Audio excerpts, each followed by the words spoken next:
How to allow Canva to access microphone and camera. Hello everyone, I am Bishaka and welcome to our channel. Now let's get right into the tutorial. Firstly, go ahead and launch the settings application on your device and further scroll down to the bottom and you will see the option for apps. Tap on that and then tap on the Canva option you see there, and now in the interface that you will be led to, go ahead and make sure the toggle button for camera and microphone are toggled on, and if not, then go ahead and toggle on the toggle button for microphone and camera, and with this Canva will have access to microphone and camera. So this is how you can allow Canva to access microphone and camera.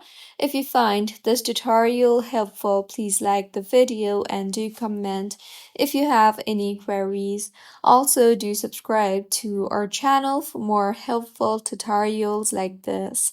See you on the next one.